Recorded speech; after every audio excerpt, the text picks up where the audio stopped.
the lessons from external involvement in the Levant and Middle East. Maybe we'll take that next. Yeah, the lessons learned, it's what I started at the beginning. The lessons learned are do not go there, right? Since the fall of the Ottoman Empire, everything that the West has done has been a mistake. Taking the colonial mandate and placing it on tribes and flags in religious context has never worked. It just has never worked. So all those centralized models have failed. What's worked is benevolent monarchies. They have worked.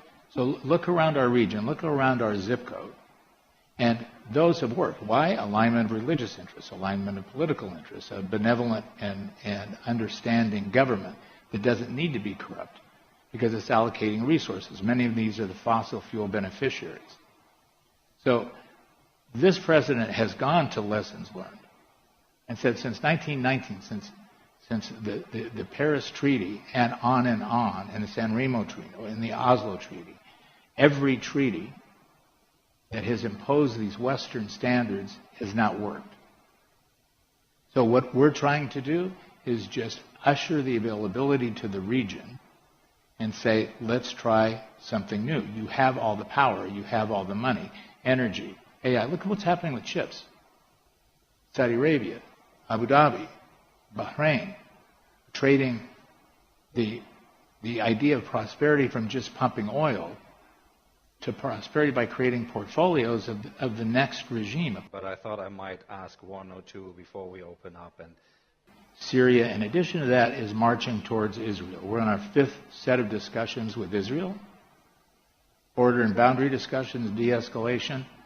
You could very quickly have a realignment of a tapestry that we haven't seen in the Middle East.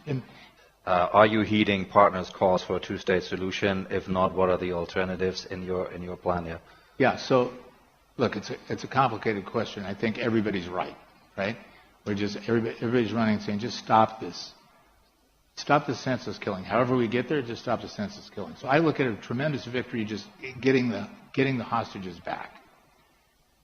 The day-to-day, we all know, you kill one terrorist, you create 7 others. You kill a father, you have 3 sons, 2 daughters, and a wife who now, for 100 years, have an issue and a problem. Whether now the Palestinians become Israelis and it becomes one state, or there's some hybrid form of what that is, will have to evolve. It's not the issue at the moment. The issue at the moment is time out, stop the killing, get humanitarian care in, start defining what could the essence of a de-escalation and peace plan be, and flood it with momentum. So I think what you're going to see in Jared and Steve's plan as to what's coming, which the world is stepping in, the Gulf is helping us,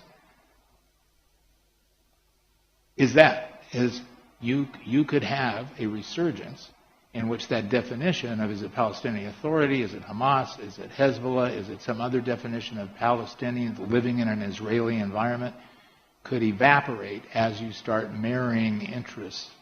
And that's the hope. And whether it's 2-state or 1-state is yet to be determined. I'm curious because it comes across as being the sole metric with which... We're living in a really difficult zip code. You have the 3 ethno-religious dominant religions in the world living here, the Middle East. We also have 23 of the most viable foreign terrorist organizations in the world, 18 of them within our zip code. So we're fighting all of these counter winds at a moment where you have a president of the United States who happens to be the leader saying, enough. 100 years of this confusion, of these old thoughts, of these old ideas, and people not moving off of them, when you have the most dominant region in the world, if you combine capital with fossil fuels, with resourceful people, has got to end. And that's where he is. That's what we're trying to do.